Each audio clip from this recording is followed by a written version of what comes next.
À l'été 1996, dans le berceau du football, La Roja, l'équipe nationale espagnole, débarquait en Espagne avec une formation regorgeant de talents exceptionnels. Des hommes dont on espérait briser la malédiction des qualifications qui les hantaient depuis des décennies. Sous la houlette de Javier Clement, l'Espagne affichait cette année-là un style à la fois technique et combatif, un mélange d'élégance latine et d'une ténacité à toute épreuve.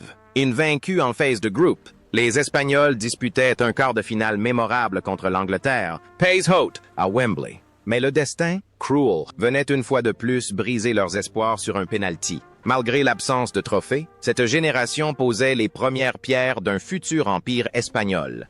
Près de 30 ans se sont écoulés depuis cet été à Wembley. Ces jeunes hommes aux cheveux longs sont désormais des hommes d'âge mûr, ayant goûté aux joies et aux peines de la vie. Certains sont devenus de grands stratèges, révolutionnant le monde du football. D'autres ont trouvé la paix au milieu de drames familiaux, et d'autres encore ont dû affronter les tourments de la justice. Ouvrons les dossiers des 12 figures les plus marquantes de l'équipe d'Espagne de 1996, pour découvrir que derrière l'aura du terrain se cachent des destins humains empreints d'émotion.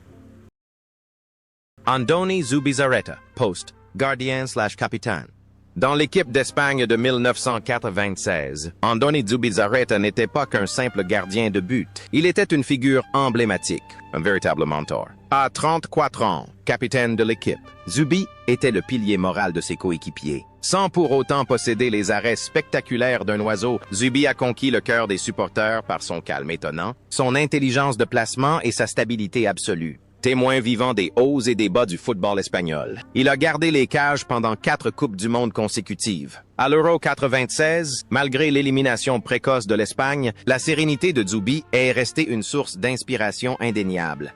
Après une retraite en 1998, une fin abrupte suite à une erreur lors de la Coupe du Monde en France, Zubizarreta choisit de ne pas quitter le monde du football. Il revêtit un costume élégant et accéda aux plus hautes sphères en tant que directeur sportif. Il occupa poste à l'Athletic Bilbao, au FC Barcelone et à Marseille. C'est Zubi qui fut à l'origine des transferts clés qui permirent au FC Barcelone de maintenir sa domination, mais c'est aussi lui qui essuya le plus durement les critiques publiques à chaque échec de l'équipe. Sa carrière d'entraîneur fut aussi tumultueuse que le poste de gardien de but qu'il occupa un jour. 10 arrêts réussis et oubliés. Une seule erreur et des milliers de critiques. Loin des pressions du travail, Zubizarreta est un homme de famille, discret et intellectuel. Il apparaît rarement dans la presse à scandale, préférant préserver sa vie privée. Il participe fréquemment à des séminaires de football, écrit des articles et intervient en expert avec une grande perspicacité. Le calme qu'il affiche sur le terrain semble avoir déteint sur sa vie, lui permettant de traverser sereinement les critiques et de rester fidèle à sa philosophie. Aujourd'hui, après avoir quitté ses fonctions d'entraîneur, Andoni Zubizarreta coule des jours paisibles et apparaît occasionnellement à la télévision pour partager son expérience avec la jeune génération. Une légende qui restera à jamais associée au record de 126 sélections en équipe nationale. Fernando Hierro, poste, défenseur central. Fernando Hierro, à l'Euro 1996, incarnait un grand paradoxe du football mondial. Un défenseur central à l'âme d'attaquant.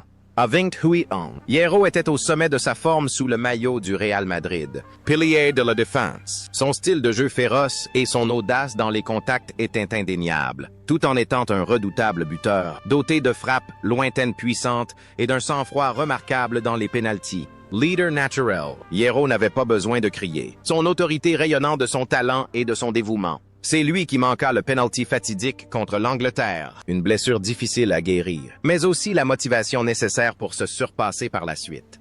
Après avoir accroché les crampons, la carrière d'Hierro a pris des directions diverses, mais est toujours resté lié à des rôles de leadership. Il a été directeur sportif de la Fédération royale espagnole de football, contribuant à l'âge d'or qui a vu la victoire à la Coupe du Monde 2010 et à l'Euro 2012. Le destin lui a cependant joué un mauvais tour en le plaçant à la tête de l'équipe d'Espagne pour la Coupe du Monde 2018, 2 jours seulement avant le début du tournoi. Une situation chaotique où, malgré tous ses efforts, il n'a pas réussi à mener son équipe à la victoire. Il a également entraîné le Real Oviedo et travaillé au Mexique. La vie privée de Fernando Hierro est un modèle de professionnalisme et de discrétion. Après son divorce avec sa femme de longue date, il a retrouvé le bonheur auprès de la journaliste Fanny Stipkovich et a récemment accueilli un petit ange à la cinquantaine. Preuve que sa joie de vivre et son désir de bonheur sont restés intacts. La hargne d'un défenseur intraitable d'antan a laissé place à la maturité et au calme d'un homme d'expérience. Aujourd'hui, Fernando Hierro est directeur sportif du club Al Nassr en Arabie Saoudite, où il a retrouvé son ancien coéquipier Cristiano Ronaldo, poursuivant ainsi sa mission de promouvoir de nouvelles valeurs dans le football. Miguel Ángel Nadal, poste. Défenseur central. Miguel Ángel Nadal, surnommé La Bête, terrorisait tous les attaquants de l'Euro 96. À Trent Hans, Nadal apportait une force physique et une combativité exceptionnelle à la défense espagnole. Défenseur non pas élégant, mais doté d'une puissance physique écrasante et d'un esprit combatif sans faille. Membre clé de la Dream Team du FC Barcelone de Johan Cruyff, Nadal a prouvé que l'efficacité primait sur l'esthétique. Solide comme un roc aux côtés d'Abelardo, il formait un rempart infranchissable devant le but de Zubizarreta. Après sa retraite, Nadal a opté pour une vie plus discrète que ses coéquipiers. Il a brièvement occupé le poste d'entraîneur adjoint à Majorque, mais a surtout profité de sa famille et de sa vie sur son île natale. Ce qui est le plus intéressant lorsqu'on évoque le nom de Nadal par la suite, ce n'est pas sa carrière de footballeur, mais son rôle d'oncle, de mentor, pour une autre légende du sport, Rafael Nadal. Miguel Ángel est son oncle biologique, celui qui a toujours été là pour soutenir et inspirer le roi de la terre battue, Rafael Nadal. La vie actuelle de Miguel Ángel Nadal s'articule autour de loisirs raffinés comme le golf, le tennis et les plaisirs de la mer Méditerranée. Il est la preuve qu'un joueur au style si brutal sur le terrain peut être un homme doux, aimant sa famille et vivant pleinement sa vie. La célébrité ne l'intéresse pas. Il ne court pas après le prestige du métier d'entraîneur, mais se contente d'être un pilier pour les siens. Aujourd'hui, la bête d'antan coule des jours paisibles à Majorque, apparaissant de temps à autre dans les tribunes pour encourager son talentueux neveu avec le sourire satisfait de celui qui a vécu pleinement sa passion. Abelardo Fernández. Poste. Défenseur central. Abelardo Fernández, affectueusement surnommé Pitou, était le partenaire idéal de Nadal en défense centrale. En 1996, à 26 ans, Abelardo était au sommet de sa forme. Contrairement à l'allure plus rude qu'il adoptera plus tard, après s'être rasé la tête. Abelardo était alors un défenseur central intelligent, capable d'anticiper les situations et d'effectuer d'excellentes couvertures. Il fut l'un des éléments indispensables du FC Barcelone et de l'équipe nationale espagnole tout au long des années 90. L'amitié profonde qui l'unissait à Luis Enrique, depuis leur jeunesse à Gijón jusqu'à leurs combats à Barcelone, est une belle histoire du football. Après avoir raccroché ses crampons, Abelardo s'est lancé dans une carrière d'entraîneur semée d'embûches. Surnommé le pompier de l'équipe, il excelle à sauver les clubs de la relégation. Le point culminant de sa carrière d'entraîneur fut sans conteste la promotion de son club formateur, le Sporting Gijón, en Liga malgré des difficultés financières, un exploit qualifié de miraculeux. Il a également entraîné Alavés et l'Espagnol avec la même passion qu'à l'époque où il était joueur. Cependant, la vie stressante d'entraîneur a laissé des traces sur son visage. Abelardo, dans la vie, est un homme franc et sincère qui aime profondément son métier. Il n'hésite pas à exprimer ses émotions, des larmes de joie aux accès de colère en salle de presse. Malgré des hauts et des bas dans sa carrière d'entraîneur, marquée par un licenciement puis une nouvelle nomination, Abelardo n'a jamais douté de lui. Aujourd'hui, il est toujours en quête de nouveaux défis sur le banc de touche, animé par l'enthousiasme qui l'animait lorsqu'il était défenseur et déterminé à insuffler la passion à ses joueurs. Pep Guardiola, poste, milieu central. Pep Guardiola, lors de l'Euro 1996, était le génie, le cerveau du milieu de terrain espagnol. À 25 ans, Pep n'avait ni un physique idéal, ni une vitesse fulgurante, mais son intelligence de jeu était visionnaire, véritable maître du jeu. Il rythmait les actions de toute l'équipe. Chaque ballon offensif devait passer par ses pieds. L'image de ce milieu de terrain longiligne, pourtant le numéro 4 et donnant des ordres à ses coéquipiers, est devenu un symbole. Malgré l'échec de l'Espagne cette année-là, le talent de Pep était indéniable. La carrière de joueur de Pep a ensuite été marquée par de nombreux obstacles, notamment des blessures et des accusations de dopage dont il a été innocenté par la suite. Mais sa carrière d'entraîneur est une véritable légende vivante. De Barcelone au Bayern Munich, en passant par Manchester City, Pep Guardiola a révolutionné le football mondial grâce à sa philosophie basée sur la maîtrise du ballon et un pressing intense. il est devenu l'entraîneur le plus titré du 21e siècle, remportant de nombreux titres en Ligue des champions et en championnats nationaux. Il est considéré comme le Einstein du football.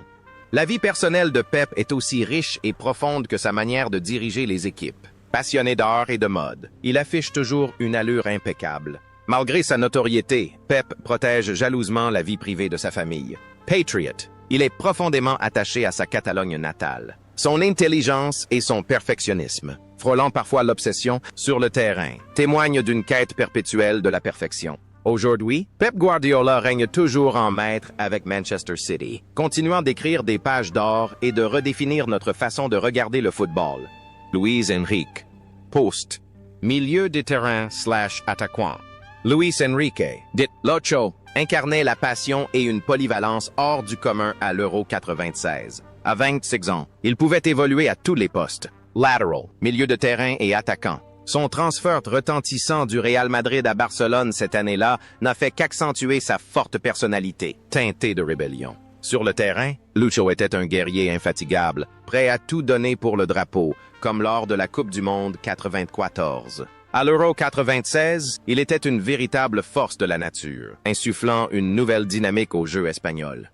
La fin de carrière d'entraîneur de Luis Enrique fut tout aussi brillante, avec le triplé historique réalisé avec Barcelone en 2015. Cependant, la vie lui réserva une tragédie terrible. En 2019, il quittait temporairement son poste de sélectionneur de l'équipe nationale espagnole pour s'occuper de sa jeune fille Xana, atteinte d'un cancer des os. À son décès, à l'âge de 9 ans, le monde du football tout entier fut en deuil. Mais Lucho Sut se relevait de cette épreuve de manière extraordinaire, reprenant les rênes de l'équipe nationale, puis du PSG, plus fort et plus résilient que jamais.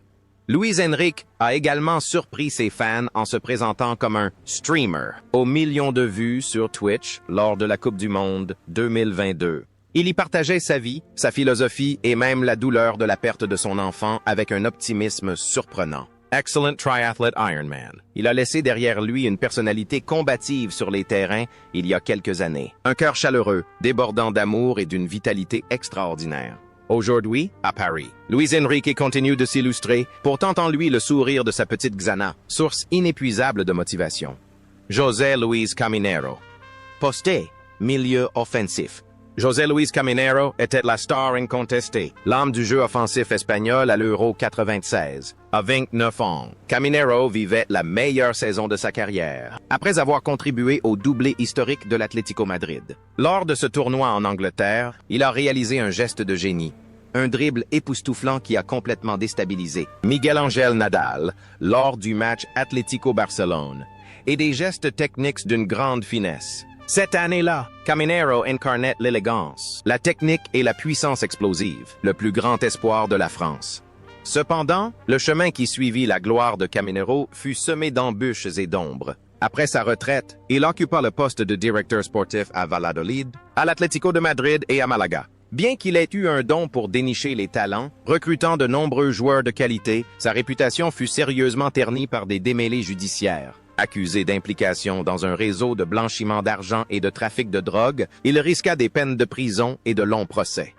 La vie de Caminero est un contraste saisissant entre lumière et ténèbres. Artiste sur le terrain, admiré par des milliers de personnes, il s'est laissé aller aux tentations une fois confronté à la réalité. Malgré tout, il a continué à travailler dans le football, tentant d'effacer ses erreurs passées grâce à ses talents de manager. Aujourd'hui, José Luis Caminero vit plus discrètement, retiré des projecteurs. Une leçon précieuse sur la nécessité de se prémunir contre les pièges une fois la gloire passée. Santiago Canizares, poste, gardien de but.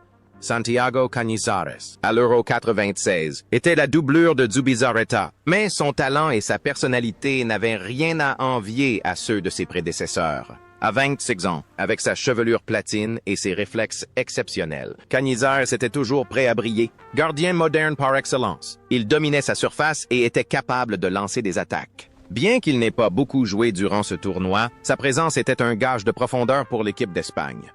La carrière de Canizares connut ensuite un brillant essor à Valence, où il devint une légende grâce à 2 finales de Ligue des Champions. Mais le destin lui réserva aussi un sort insolite. Une bouteille de parfum se détacha sur son pied juste avant la Coupe du Monde 2002, l'obligeant à manquer la plus grande compétition de la planète. Après sa retraite, Cañizares devint un commentateur sportif talentueux et participa même à des rallyes, témoignant d'une véritable passion pour la vitesse. Mais la plus grande tragédie de sa vie n'a pas été sa blessure, mais la douleur de perdre un enfant. En 2018, son fils Santi, âgé de 5 ans, est décédé des suites d'une maladie. Cette douleur aurait pu anéantir n'importe qui, mais Cañizares a choisi de l'affronter en chérissant de précieux souvenirs. Il parle souvent de son fils avec fierté, transformant sa souffrance en force pour mieux vivre. Aujourd'hui, Santiago Cañizares est une figure médiatique respectée, un père résilient. Et l'image de ses cheveux platines reste un symbole indélébile dans le cœur de ses fans. Kiko Narvaez, post-attaquant. Kiko Narvaez, dit simplement Kiko, était l'attaquant longiligne aux pieds de fée lors de l'Euro 96. À 24 ans, Kiko était l'icône de l'Atlético Madrid. Son style de jeu improvisé et sa maîtrise du ballon pour sa taille d'1,9 mètre étaient exceptionnels. Il a inscrit des buts importants et popularisé la fameuse célébration Archer, reprise plus tard par Fernando Torres. Kiko offrait à l'équipe espagnole une option offensive unique, à la fois excellent dans la conservation du jeu et capable de faire basculer une rencontre à lui seul. La carrière de Kiko a été fortement perturbée par des blessures récurrentes à la cheville, le contraignant à prendre une retraite prématurée à seulement 30 ans. Cependant, son charme auprès du public ne s'est pas arrêté là. Doté d'un humour, d'une éloquence et d'une intelligence remarquables, il est rapidement devenu l'un des commentateurs et experts footballistiques les plus appréciés d'Espagne, à la radio comme à la télévision. Il apporte un regard joyeux et optimiste sur le football, à l'image de sa propre façon de jouer. Dans la vie, Kiko est un homme qui croque la vie à pleines dents et qui illumine le quotidien de son entourage. Il n'a pas choisi la voie exigeante du coaching, mais a préféré partager sa passion pour le football à travers les mots. Sa carrière médiatique est aussi brillante que sa carrière de joueur, aujourd'hui encore. Kiko Narvaez est un visage familier du petit écran espagnol, un Archer, qui continue de semer la joie dans le cœur des téléspectateurs. Alfonso Pérez, post-attaquant. Alfonso Pérez, l'attaquant aux célèbres chaussures blanches, était le fer de lance rapide de l'attaque espagnole en 1996. À 23 ans, il se distinguait par ses dribbles déroutants et son instinct de buteur. Héros du Real Betis. Il était tellement adulé que son club natal, Getafe, baptisa son stade à son nom, le Colisée Alfonso Pérez. À l'Euro 96, il incarnait l'espoir d'une transformation de l'attaque. La carrière d'Alfonso l'a ensuite mené au Betis, puis à Barcelone, avant de revenir au Betis. Il fut l'un des meilleurs attaquants de l'histoire du club. Après sa retraite, Alfonso a également disputé des matchs avec les équipes vétérans du Real Madrid et du FC Barcelone. Cependant, sa vie a récemment été au cœur d'une importante polémique, poussant la municipalité de Getafe à retirer son nom du stade en 2023. Ce fut un coup dur pour la mémoire de cette légende. Cet incident montre que la vie n'est jamais un long fleuve tranquille. Alfonso, autrefois héros immortalisé par des statues, s'est soudainement retrouvé face à une vague de critiques suite à ses déclarations. Pourtant, pour les puristes du football, l'image d'Alfonso, crampons blancs aux pieds, dansant au milieu des défenseurs, reste un souvenir impérissable. Aujourd'hui, Alfonso Pérez vit plus discrètement, se consacrant à ses affaires personnelles et passant du temps en famille, tout en réfléchissant au haut et au bas de la célébrité. Sergi Barjuan, poste, arrière gauche. Sergi Barjuan, plus connu sous le nom de Sergi, était la flèche d'argent du flanc gauche espagnol. À 24 ans, Sergi possédait une vitesse fulgurante et une endurance infatigable, tant en attaque qu'en défense. Pur produit de la Masia. Il avait été repéré et en qui Johan Cruyff avait toute confiance. Lors de l'Euro 96, Sergi était le titulaire indiscutable, apportant dynamisme et cintre dangereux. Il incarnait le latéral moderne, toujours prêt à se projeter vers l'avant comme un ailier. Après avoir passé ses meilleures années au FC Barcelone puis à l'Atlético de Madrid, Sergi s'est tourné vers le coaching. Il a dirigé les jeunes du Barça, le Recreativo et Almeria, et a même été nommé entraîneur intérimaire de l'équipe première pendant la période de crise précédant l'arrivée de Xavi. Malgré des résultats mitigés sur le banc, Sergi est toujours très apprécié pour son dévouement et son amour pour son ancien club. Dans la vie, Sergi est quelqu'un de simple et loyal. Il entretient toujours d'excellentes relations avec ses anciens coéquipiers et fait partie intégrante de la famille du FC Barcelone. Sa vie est entièrement consacrée au football des jeunes, auquel il se consacre corps et âme pour former les talents de demain. Aujourd'hui encore, Sergi Barjouan travaille avec assiduité à l'entraînement au FC Barcelone, où il joue un rôle de mentor, perpétuant ainsi l'esprit de la Masia pour la prochaine génération. José Francisco Molina, poste, gardien de but. José Francisco Molina est un nom à part dans cette liste. À l'Euro 96, il était le 3e gardien de but, mais chose étonnante. Lors du match d'ouverture contre la Norvège en 2000, dans un autre tournoi, il a dû entrer en jeu au poste de milieu de terrain, faute de joueur. Pourtant, en 1996, à 25 ans, il était l'excellent gardien de l'Atlético de Madrid lors de la saison du doublé. Molina était réputé pour son jeu de jambes et son courage. La vie de Molina est une véritable épopée de vitalité. En 2002, alors qu'il était au sommet de sa forme au Deportivo La Corogne, on lui diagnostique un cancer des testicules. Le monde du football tout entier est sous le choc. Mais Molina ne s'effondre pas. Il lutte contre cette terrible maladie, subit une chimiothérapie et revient miraculeusement sur les terrains, jouant même au plus haut niveau pendant de nombreuses années encore. C'est l'une des histoires les plus inspirantes du football espagnol. Après sa retraite, Molina a occupé le poste de directeur sportif de la Fédération espagnole de football, succédant à Hierro. Son calme et son expérience de mort imminente lui ont permis d'adopter une vision profonde et humaine du management. Il est la preuve vivante qu'il ne faut jamais se laisser abattre par le destin. Aujourd'hui, José Francisco Molina continue de se consacrer au football dans des fonctions techniques, portant en lui cette leçon de résilience qu'il souhaite transmettre à tous ceux qui traversent des épreuves.